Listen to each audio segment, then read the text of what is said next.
Doesn't matter. I just want the kids to get better. That's all. Don't worry, Daddy's here. Okay? Well, that's good. You know, sometimes I need a little help restraining the children when I'm examining them. Restraining the children.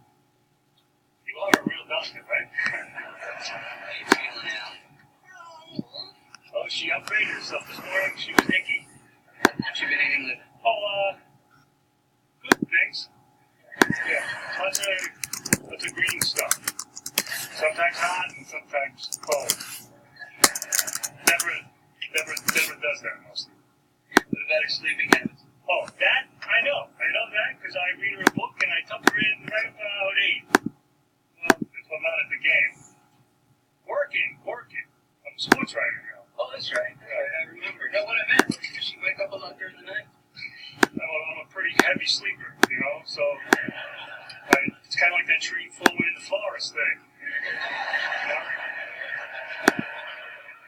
But I read her the books, and I sing her the duck song, right, honey?